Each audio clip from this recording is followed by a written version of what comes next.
donc prêt maintenant à importer notre première pièce 3D pour programmer nos premiers parcours d'outils 3D.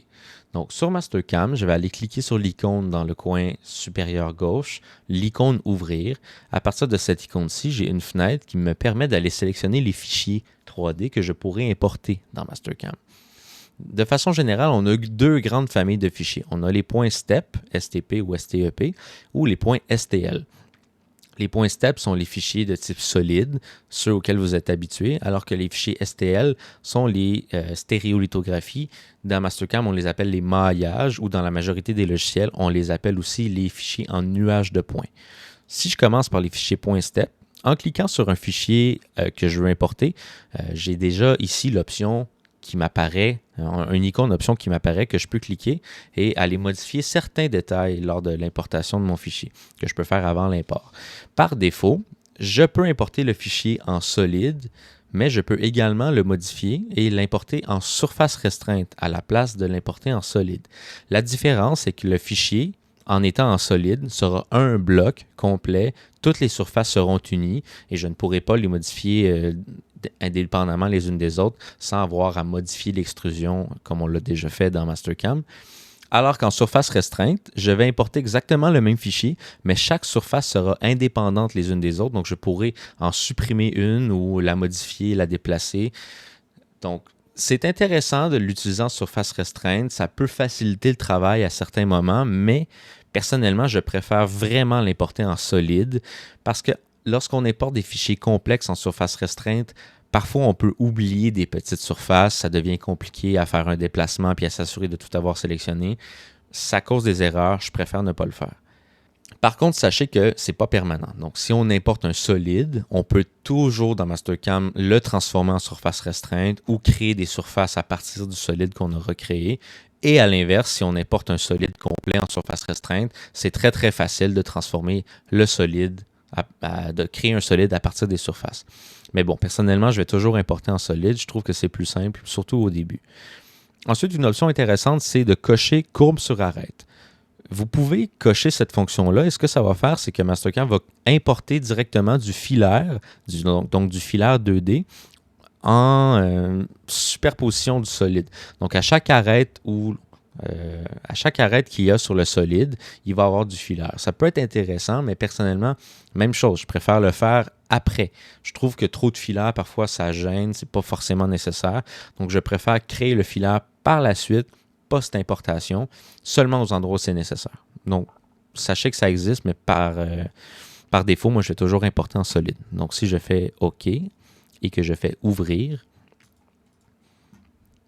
vous allez voir ici mon fichier qui est une poignée encastrée dans une façade de tiroir. Si je clique dessus, tout est sélectionné d'un coup. Si je la supprime, tout est supprimé d'un coup. Donc, qu'est-ce que ça fait si je l'importe en surface restreinte? On peut aller voir juste pour observer. Donc, je vais faire surface restreinte plutôt. On voit que j'ai le même fichier, mais chacune des surfaces est sélectionnable de façon indépendante. Donc, je suis en mesure de, par exemple, supprimer des surfaces. Ça peut être intéressant dans certains cas, mais je trouve que c'est mélangeant plus qu'autre chose. N'empêche que sachez que ça existe. Donc, si par exemple, j'ai importé le solide en surface et que je veux qu'il soit plutôt un solide, c'est très facile. Je n'ai qu'à sélectionner toutes les surfaces. Je m'en vais dans l'onglet solide et je peux utiliser la fonction solide depuis surface. Je clique sur cette fonction-ci et j'ai toutes les surfaces qui ont déjà été sélectionnées. Dès que je valide, je me retrouve avec un solide complet. Je peux faire l'inverse. Si j'ai un solide et que je veux plutôt créer des surfaces sur le solide, je peux faire la même chose dans l'onglet surface. Ici, j'ai surface depuis solide. Je peux le créer et créer des surfaces. Je n'irai pas là-dedans pour l'instant. Maintenant que j'ai importé un step, je veux importer un STL pour voir la différence. Donc, je vais retourner dans mon onglet Ouvrir et je vais ouvrir le mont Fuji en STL. Si je vais dans les options, j'ai un peu les mêmes options. Donc, j'ai soit l'opportunité d'importer mon STL en maillage. C'est ce qu'on va faire la majeure partie du temps. C'est par défaut le format qu'on va utiliser pour programmer en 3D.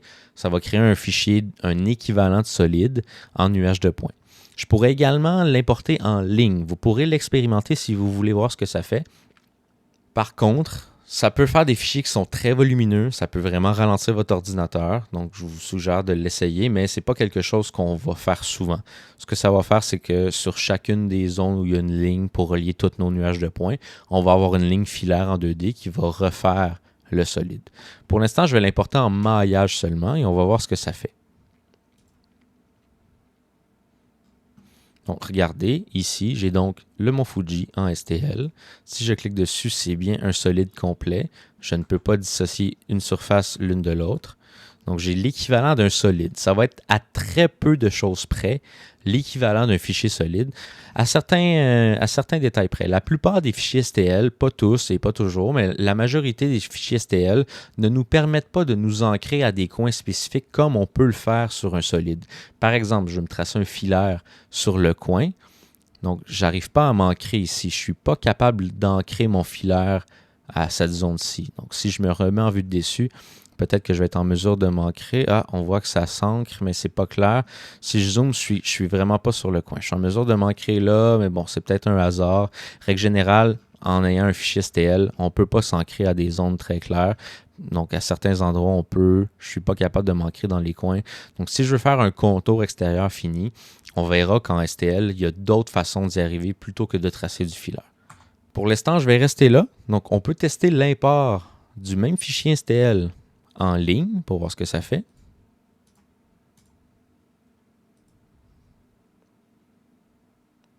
Et là, il y a un long temps de chargement parce que le fichier est très long à générer.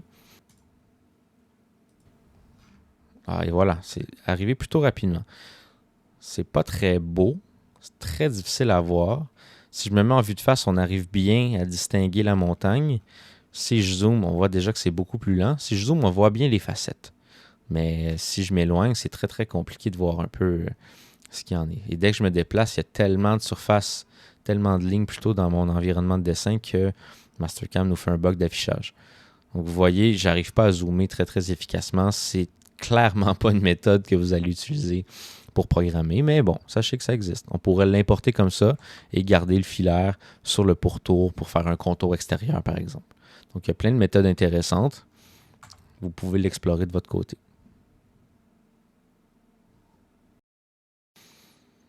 Je vais donc maintenant procéder à l'importation de mon premier fichier 3D qu'on va utiliser pour la programmation de parcours 3D. Donc, je reclique sur l'icône en haut à gauche « Ouvrir » sur Mastercam et je vais dans le dossier qui m'intéresse pour aller chercher le fichier que j'aurais appelé formatif 1 qui vous sera fourni sur Teams. Donc, on pourra l'ouvrir tel quel. Et on constate ici qu'on a un fichier de type STL.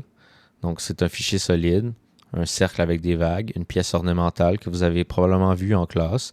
Donc, c'est à partir de ce fichier-là qu'on voudra paramétrer nos premiers parcours d'outils. Donc, par défaut, si je me mets en vue de dessus, je vois que ma pièce, elle n'est pas dans la bonne orientation. Je vois également qu'elle est loin de mon origine. D'ailleurs, si la croix de l'origine n'apparaît pas dans votre dessin, faites F9 pour la faire apparaître et disparaître. Mais là, je vois que je ne suis pas à la bonne place. Donc, je vais faire une rotation pour m'assurer que la pièce soit dans le bon plan. Donc, je vais cliquer sur ma pièce par défaut. Puis là, je vois que je dois faire une rotation sur la vue de droite pour la mettre à plat. Donc, une rotation de 90 degrés. Je sélectionne la fonction rotation dans l'onglet transformation en m'étant mis dans la vue de droite. Et je vais faire une rotation de, pas 90 degrés parce que là, je vais être à l'envers. Donc, je vais faire moins 90 degrés. Et je peux prévisualiser où est-ce que j'arrive. J'arrive ici. Donc, je vois que ça sera du bon côté.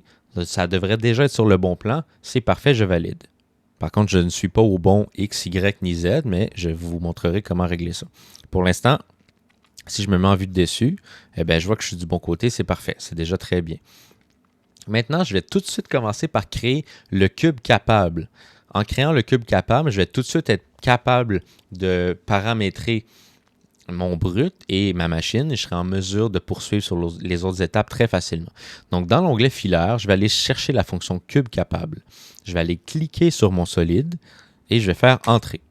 Ici, on voit que mon solide est pile aux dimensions finies de ma pièce, en X, en Y et en Z, mais je veux lui laisser une petite marge ou une plus ou moins grande marge. En tout cas, je ne veux pas être aux dimensions finies. Je vais être en mesure d'avoir de la marge pour me laisser de la place si jamais la pièce est un peu mal placée. De toute façon, ça va donner une bien plus belle qualité de coupe si j'ai une marge. La pièce que je vous fournis, il fait 15 par 15. Donc, plutôt que de rentrer une valeur de marge, on sera en mesure de dire, bon, par exemple, je m'ajoute un demi-pouce de marge en X plus un demi-pouce de marge en Y, ça serait très bien, mais comme la pièce que je vous fournis, c'est des retailles qui sont déjà coupées à 15 par 15, vous pouvez indiquer 15 en X et 15 en Y. Vous allez avoir une pièce qui est surdimensionnée, c'est bien correct.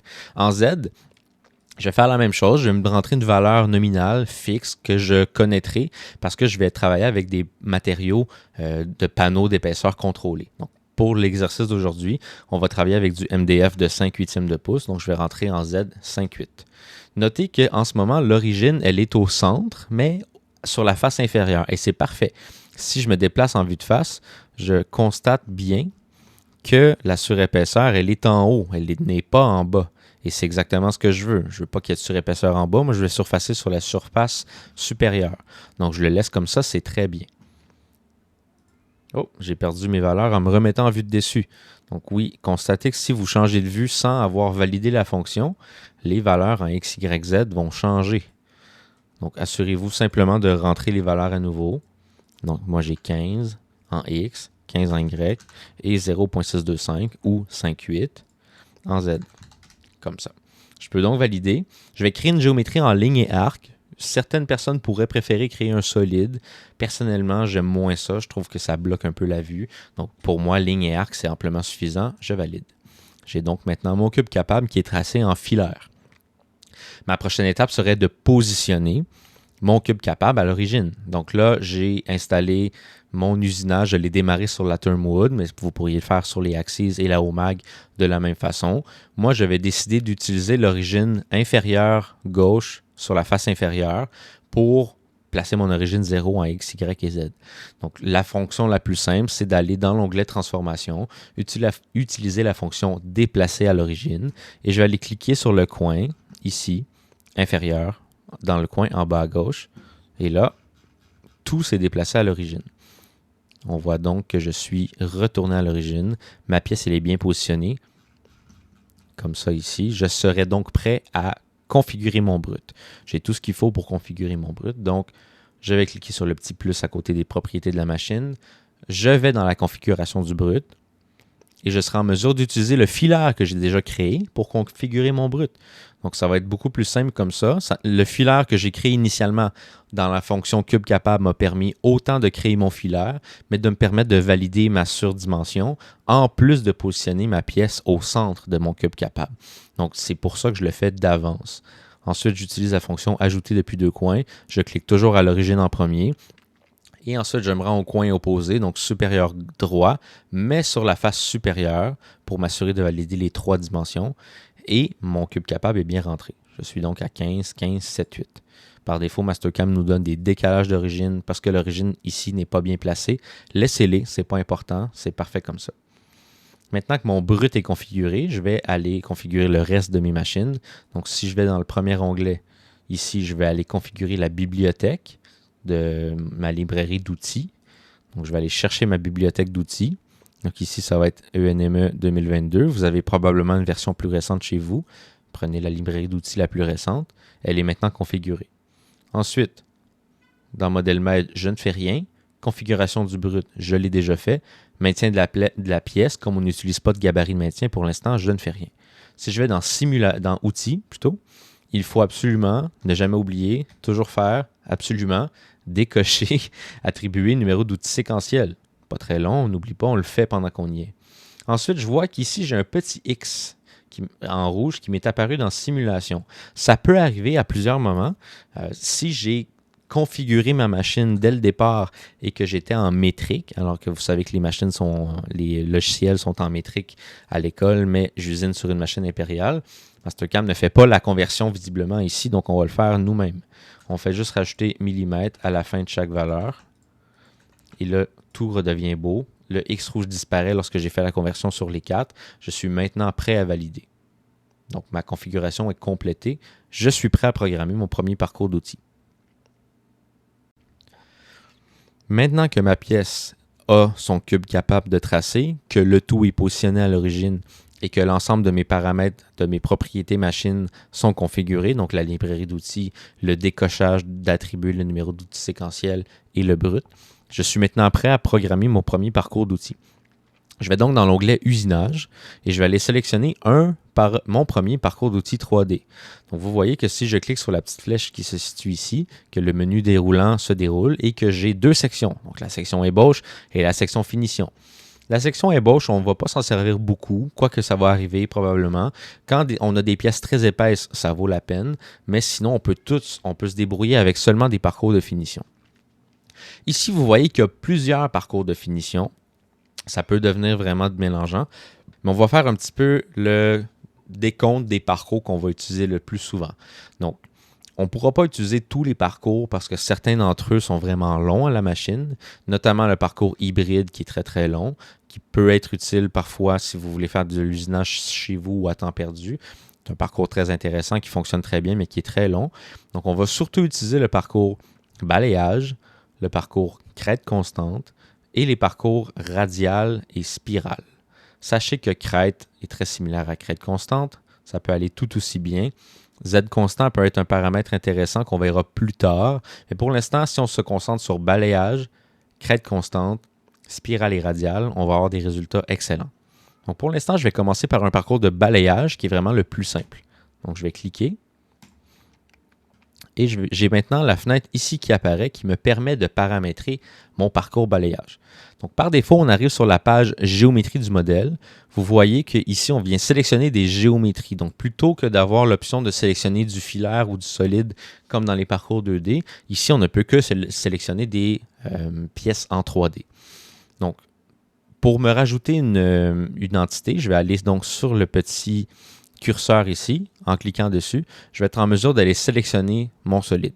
Donc là, c'est très simple. Je clique sur mon solide, je fais entrer et j'ai maintenant une entité qui est ajoutée. C'est à partir de cette entité-là que je pourrai paramétrer l'usinage. Donc, mon parcours d'outils va vouloir projeter l'outil jusqu'à cette surface-là. Par défaut, Mastercam me laisse une surépaisseur dans les parois et dans les fonds de 0.05. Moi, je veux retirer ça. Par défaut, il nous laisse une surépaisseur parce que c'est la valeur que Mastercam considère utile pour les parcours d'ébauche. Mais comme on veut faire un parcours de finition, il faut absolument tout le temps l'enlever. On ne veut pas de surépaisseur. Vous pourriez même vous l'enregistrer par défaut. C'est quelque chose que vous pourriez oublier souvent. Donc, on remet tout à zéro tout le temps. On a terminé pour cette page-ci. Je vais faire l'ensemble des paramètres. Donc, si on va dans le type de parcours, c'est ici qu'on pourrait transformer notre parcours de balayage en parcours de spirale, par exemple. Pour l'instant, on va le laisser à balayage. Contrôle le parcours. On verra plus tard que les limites d'usinage peuvent être intéressantes. Pour l'instant, je ne vais pas en ajouter. Ça va fonctionner tel quel. Outils. Donc, je vais aller chercher un outil. Donc, par défaut, il a pris un outil sphérique, mais je vais aller importer le bon outil. Donc, en cliquant sur ma librairie d'outils, je vois l'ensemble des outils de l'école.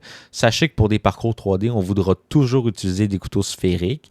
Donc, moi, je vais utiliser le couteau 34. Vous pourriez utiliser le 32 ou le 33. Sachez que le 35 est l'équivalent du 34. C'est un diamètre d'un demi-pouce, mais le 35 est long. Il est un peu plus long. On va essayer de l'utiliser le moins souvent possible. Le fait d'avoir un couteau long, ça fait simplement augmenter les vibrations, c'est pas nécessaire de s'en servir, surtout si on a une petite épaisseur, comme dans le cas présent. Donc, je vais prendre le numéro 34. Oui. Pour les vitesses, je vais le laisser comme ça. Vous verrez dans la charte, le calculateur Excel, quelle vitesse on prend. Pour l'instant, je ne vais rien changer. Le porte-outil, on ne change rien pour l'instant. Tout est bon par défaut. Le brut, on verra que plus tard, ça peut être utile, mais pour l'instant, on le laisse tel quel. On ne change rien, on ne le coche même pas. Paramètres de coupe. Maintenant, c'est ici qu'on va paramétrer ce qu'on va vouloir comme chevauchement de passe. Donc, vous vous souvenez, le chevauchement de passe, c'est ce qui va déterminer la qualité de surface, la qualité d'usinage que notre parcours 3D nous laissera. Les méthodes d'usinage, on en a plusieurs. À moins qu'on ait une matière très capricieuse, on va peut-être choisir une autre méthode d'usinage. Par exemple, du unidirectionnel s'il faut absolument usiner en avalant ou en opposition. Comme on usine dans du MDF, puis on va souvent usiner dans du bois. Laissez toujours zigzag, c'est très bien. Correction de bout, il n'y a pas vraiment de raison de changer ça à centre. Pour l'instant, laissez-le toujours à bout. Ensuite, ordre de passe également, on le laisse à grappe.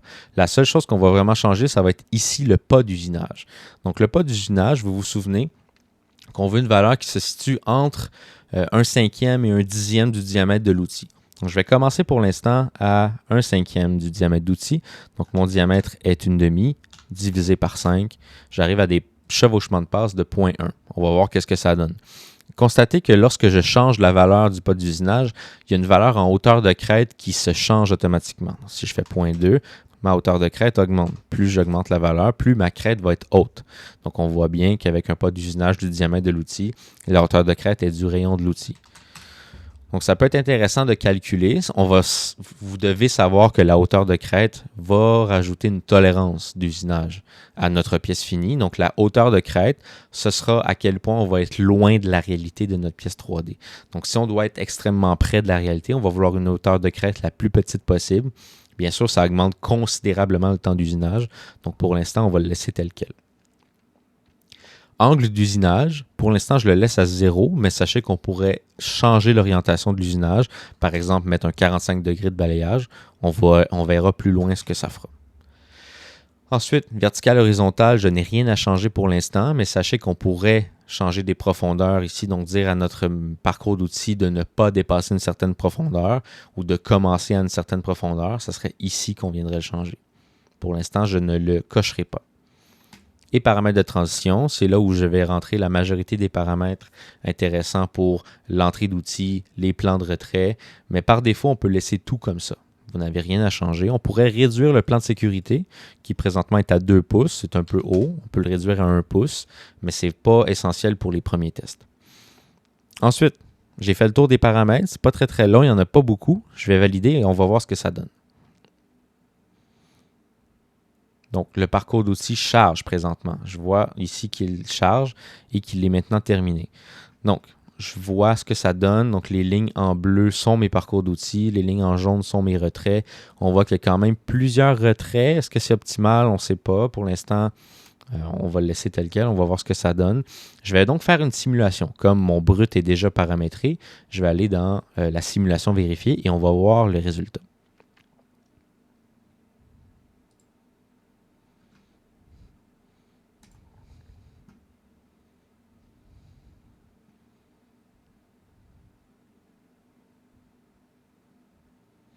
Donc, ça prend un petit peu de temps à simuler.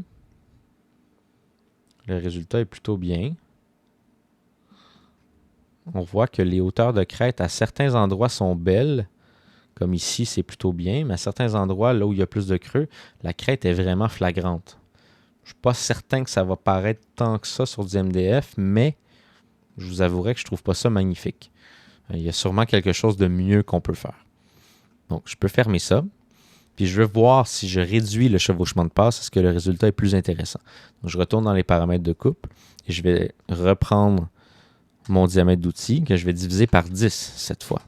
Donc je vais avoir un chevauchement de passe de 0,05. On va refaire calculer.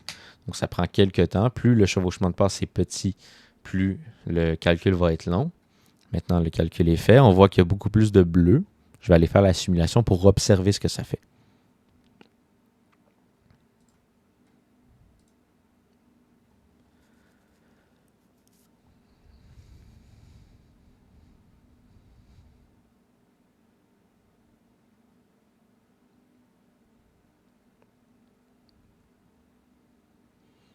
Donc déjà, j'observe que les crêtes sont visiblement plus petites, surtout à des endroits comme ici.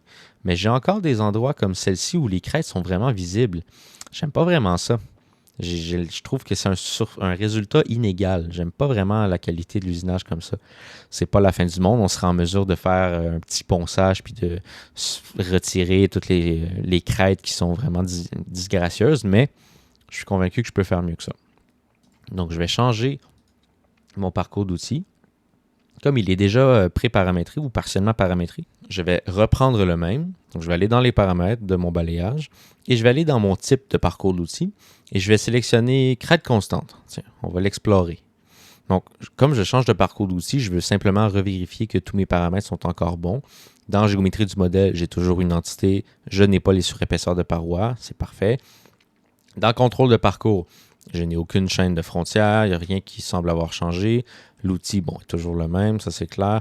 Porte-outil, on ne change jamais rien, brut non plus. Donc, on va aller directement dans les paramètres de coupe et on va voir qu'on peut changer à peu près, on a à peu près les mêmes paramètres, on ne peut pas vraiment changer grand-chose. C'est parfait comme ça. Je vais laisser le chevauchement de passe à 1/5 du diamètre de l'outil, juste pour tester. Donc, je vais faire le diamètre de 0,5 divisé par 5, ce qui donne 0,1, calcul assez simple, mais quand même. Je vais laisser unidirectionnel et zigzag. Je n'ai pas l'intention de changer rien pour l'instant. Ça me semble très bien.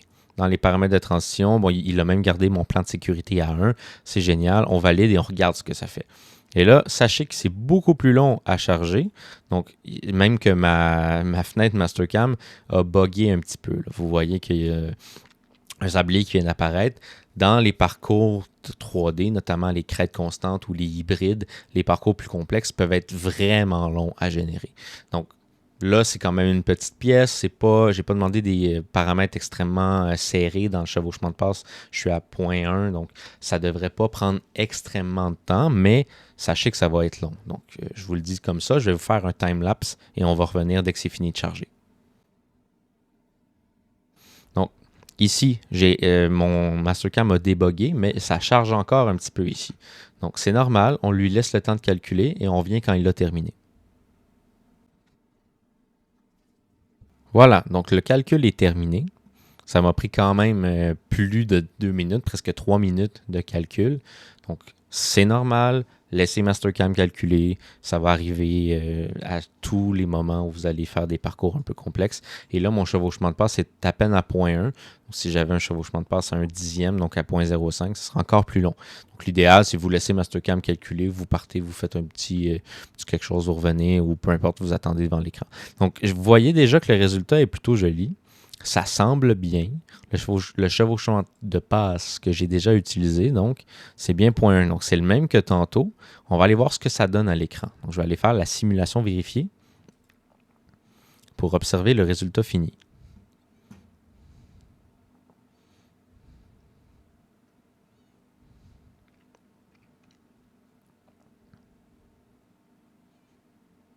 Donc, ça charge.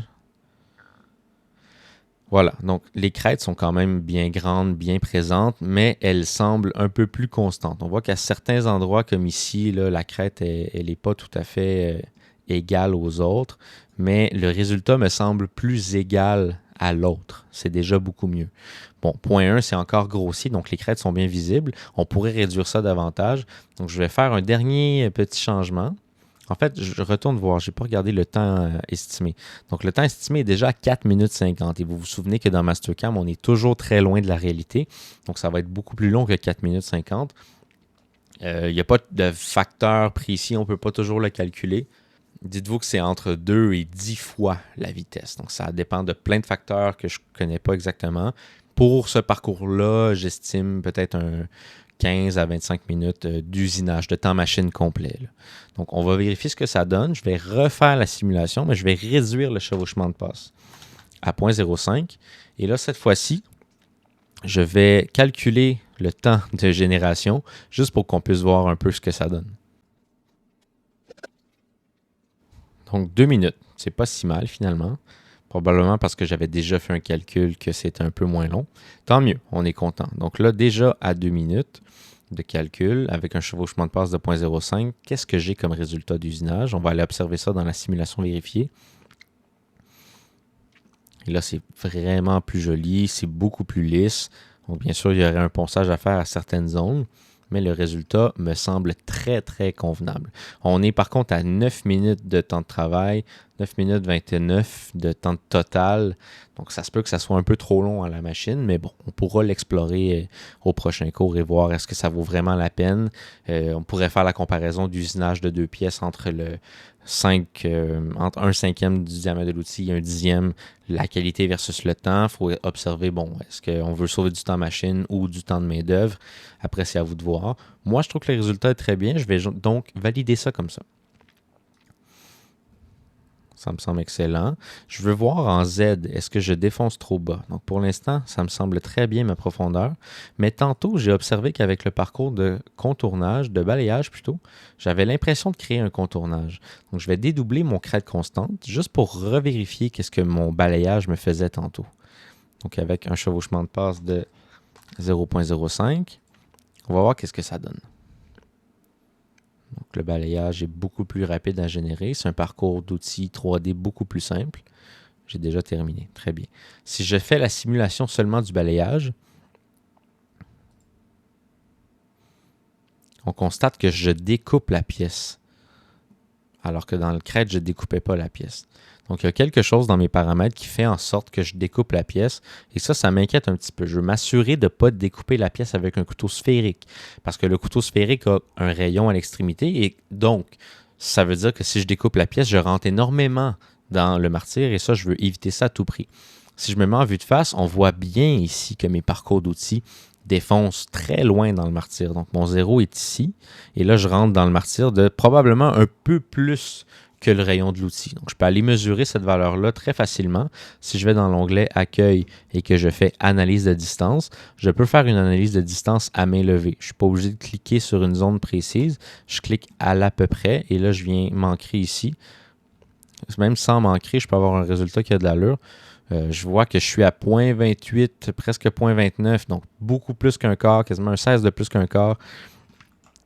Donc, je rentre beaucoup trop dans mon martyr. Je vais abîmer mon martyr très rapidement. Je dois éviter ça à tout prix.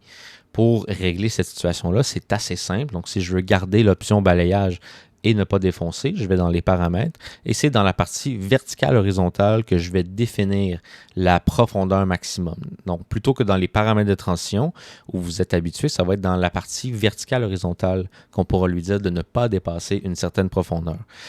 Donc, je vais cocher la fonction profondeur maximum et je vais lui dire que ma profondeur maximum, elle va être je peux défoncer de 0.01 comme on fait dans les parcours contournage, mais pas plus que ça.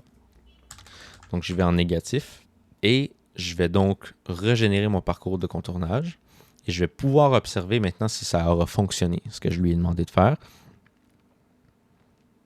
Donc, dès qu'il a fini de calculer, si je me remets en vue de face, on voit maintenant que je défonce beaucoup moins. Il semble avoir des lignes ici qui défoncent quand même beaucoup. Donc, je vais me rapprocher et voir ce que ça fait. Donc, si je mesure mon débordement, si je clique sur la partie ici, est à presque 0.05, 0.046, donc c'est encore un peu trop. Et les lignes mauves sont des lissages. Donc, c'est un autre paramètre qu'on n'a pas vu encore dans les parcours 2D. Qui est facile à corriger. Donc, c'est dans les paramètres de transition. Les types de transition, plutôt que de les avoir lissés, on va les faire à direct. Et après avoir régénéré, on verra que normalement, je devrais bien, voilà, mes lignes mauves ne dépassent pas, je devrais bien dépasser à 0.1. On va retourner mesurer, je vais zoomer énormément. Analyse de distance, je vais cliquer près de la fin et je me rapproche. Donc là, je suis pas mal à 0.1. Avec la marge d'erreur de ma mesure, là, je considère que c'est vraiment mon 0.01 plutôt qui dépasse et c'est très bien comme ça. Je peux donc arrêter. C'est donc un parcours de contournage qui, si on le simule, devrait défoncer, mais de très peu. Il me laissera un résultat qui aura beaucoup plus de sens, qui n'abîmera pas mon martyr. Bon, bien sûr, le contour extérieur ne sera pas complet. Je vais avoir une crête sur le pourtour de ma pièce que je devrais revenir nettoyer avec un autre outil, notamment un outil droit, par exemple, pour faire le contour fini. D'autant plus que je ne défonce pas partout. Là. Donc, ce n'est pas la méthode pour défoncer, c'est la méthode pour se rendre le plus près possible du profil de ma pièce en 3D, mais je devrais repasser avec un outil droit dans tous les cas. C'est déjà mieux. J'abîme pas mon martyr, je suis content avec ça. Par contre, j'aime quand même mieux le résultat du parcours crête constante. Donc là, j'ai refait le balayage simplement pour vous le montrer. J'en ai pas vraiment besoin. Je peux le mettre en fantôme et l'oublier. Je ne vais pas supprimer pour l'instant. En ayant mon crête constante de compléter, je peux maintenant me paramétrer un parcours d'ébauche. Pour me faire un parcours d'ébauche, je veux me faire un parcours d'ébauche parce que quand même, à certains endroits, je vois que je vais rentrer beaucoup dans la matière. Donc, si je mesure ici, grossièrement, très rapidement, là, je vais rentrer d'à peu près un quart dans la matière d'un coup. C'est pas énorme, mais il y a des endroits où c'est beaucoup plus creux. Donc, pour m'assurer de ne pas faire vibrer le couteau de façon excessive ou faire surchauffer mon couteau et laisser des marques de brûlure lors de l'usinage, j'aime créer un faux parcours d'ébauche. En fait, ça va être un parcours d'ébauche, un parcours de finition que j'aurai triché en ébauche. Donc, c'est très simple. J'ai déjà mon parcours de finition de créer. Je vais dédoubler mon parcours de finition et celui-ci deviendra mon ébauche. Pour me créer une ébauche à partir d'un parcours de finition, c'est très simple. On n'a que deux variables à rentrer en compte. Dans la géométrie du modèle, on va maintenant se laisser une surépaisseur de paroi. Donc, je pourrais me laisser une surépaisseur de 1,8 par exemple. Comme j'ai un outil d'une demi, si j'ai un 8 de surépaisseur partout, je sais que mon outil est capable de le prendre. Et je vais aller dans mes paramètres de coupe pour me laisser un pas d'usinage très grossier pour que ça soit très rapide. Donc, je peux me faire un pas d'usinage du rayon de l'outil. Donc là, 0,25. C'est tout. J'y vais comme ça. Et ce que ça va faire, c'est que ça va me créer le même parcours de finition que ce que j'ai, mais avec des passes grossières, donc ça va être plus rapide, et en me laissant une surépaisseur qui va confirmer que l'outil va ne retirer que la valeur de ma surépaisseur, dans le cas présent, 1,8. Donc, en ayant ça, je m'assure que la passe de finition qui va pouvoir se faire très rapidement va laisser une belle qualité de coupe. Il n'y aura pas de vibration, il n'y aura pas de brûlure. J'ai moins de chances de casser l'outil, j'ai moins de chances de faire briser la pièce et de la faire déplacer surtout. Donc là, je vais laisser le parcours générer et on revient tout de suite après. Donc, mon parcours d'ébauche est prêt. Je vais donc simuler les deux parcours. Je vais sélectionner les deux et aller dans la simulation vérifier. Pour que je puisse constater plus facilement la distinction entre mes deux parcours, je vais aller dans l'onglet Vérification et m'assurer que boucle de couleur soit activée. Je peux l'activer par outil ou par opération, mais comme présentement je fais l'ébauche avec le même outil, je vais donc cocher par opération et m'assurer que boucle de couleur soit activée. Ce que ça va faire, c'est que la couleur de mes deux parcours d'outils ne sera pas la même. Plutôt que de voir du jaune partout, je vais voir d'autres couleurs. Je vais aussi activer condition de stop en ayant coché changement d'opération pour m'assurer qu'à chaque opération différente, j'ai une pause pour bien constater la différence entre les deux. On voit donc que mon total d'usinage est rendu à 11 minutes 30 et on constate qu'en proportion, mon ébauche est vraiment beaucoup plus courte que toute ma partie finition. Donc, on sera peut-être en mesure de faire une ébauche et d'augmenter la vitesse d'usinage de notre parcours de finition pour avoir un résultat plus optimal. Donc, si je fais lecture, on voit que mon ébauche fait une surépaisseur. C'est très grossier, mais c'est très bien. Si je lance mon parcours de finition maintenant, on voit que la couleur est différente, donc c'est du bleu. J'arrive quand même à bien voir les crêtes. Bon, j'ai un parcours de finition très très beau. Les crêtes sont très peu présentes. Ça donne quelque chose de très bien. Moi, je suis satisfait avec ça. Donc, je peux y aller. Je vais valider et mon parcours de cette pièce-ci serait complété. Il ne me resterait qu'à faire le contour extérieur avec un outil 2D, un outil droit et un parcours 2D. Donc, vous vous souvenez, j'ai parlé des STL un peu plus tôt et je vous ai dit qu'il n'était pas possible de s'ancrer. On se souvient de ça. Donc, si je veux faire un contour 2D, je ne peux pas m'ancrer sur mon solide, même avec l'option solide. C'est impossible pour moi de cliquer parce que c'est un STL, il est fait comme ça. C'est pas possible. Je vais donc me créer un filaire autour de ma zone. Et si je vais dans filaire et que je fais courbe sur arête, je vais avoir des courbes un peu partout. Je n'aurai pas quelque chose de bien droit. Donc, je ne peux pas forcément utiliser cette fonction-là. Ce que je vais faire à la place, c'est d'utiliser la fonction frontière de silhouette. Donc, c'est une fonction qu'on va utiliser souvent dans le parcours de 3D. Donc, je vais l'actionner. Ce que la fonction fait, c'est qu'en sélectionnant mon solide en faisant entrer, cette fonction-là va me tracer un profil en vue, dans la vue où je suis. Donc là, je suis en vue de dessus. Cette fonction-là va tracer un filaire sur tout le profil. Et je vais donc avoir un filaire qui va suivre le profil par la suite. Je vais réduire ma tolérance parce que mon fichier n'est vraiment pas droit. Il y a beaucoup de petites lignes. Ça va être très compliqué à la machine. Donc, je vais réduire ma tolérance et je vais créer un filaire. Donc, ça charge. Et voilà, j'ai donc un filaire ici avec toutes les facettes que je peux sélectionner et isoler. On peut voir ce que ça donne. Je l'ai isolé avec Alt-E. J'ai donc un filaire complet. C'est ce filaire-là que j'utiliserai pour faire le contour. Donc, je vais ajouter. Je ne suis pas du bon côté. On va faire inverser. Et là, je vais être du bon côté. Dans mon paramètre, dans mes paramètres de contour, je vais aller chercher un outil. Comme j'usine dans du MDF, l'outil descendant 1/2 fera très bien l'affaire. Je ne change pas les vitesses pour l'instant. Dans paramètres de coupe, je suis à droite, c'est très bon. Profondeur de passe, comme techniquement je le fais à la fin et que j'aurai déjà ébauché avec le parcours de 3D, je ne mettrai pas de profondeur de passe, je vais y aller d'un coup. Je vais mettre un dépassement de 0.01.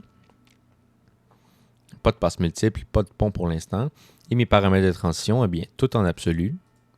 J'ai une épaisseur de pièce de 5,8, donc de 0.625. Je rajoute cette valeur-ci dans le plan de garde et la même chose dans le retrait. Et je suis prêt. Donc, on va voir ce que ça donne. Ah, je ne suis pas du bon côté. Donc, quand j'ai fait ma sélection, comme j'ai plein de petites facettes, c'est très difficile pour moi de voir exactement de quel côté que je suis. Donc, je vais faire tout rechaîner. Je vais m'assurer de le mettre du bon côté dès le début. Voilà. Donc, en zoomant, ça aide beaucoup. Je m'assure de voir que je suis du bon côté. Si je régénère à nouveau, je vois maintenant que je suis à l'extérieur de mon profil. C'est très bien. C'est ce que je veux. Si je simule mes 3 parcours d'outils maintenant,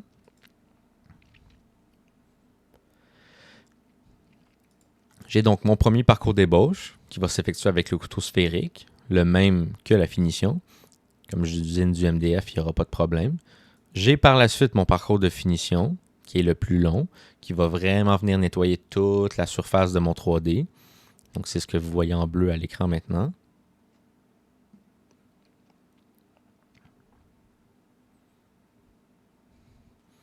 En dernier tout, j'ai mon parcours de contournage que je ferai avec un outil droit qui viendra ramasser le restant. Donc, vous voyez qu'en rose ici, c'est ce que le couteau droit aura nettoyé, que le couteau sphérique n'aura pas nettoyé. Donc là, je suis avec une pièce finie, bien découpée, quelque chose de très joli. Moi, je suis content avec ça. J'ai presque 12 minutes de temps d'usinage. Je verrai d'autres méthodes pour réduire le temps, notamment augmenter la vitesse ou réduire le chevauchement de passe, surtout de la finition. Mais pour l'instant, j'ai quelque chose de très bien. Je suis satisfait avec ça. Je pourrais l'envoyer à la machine.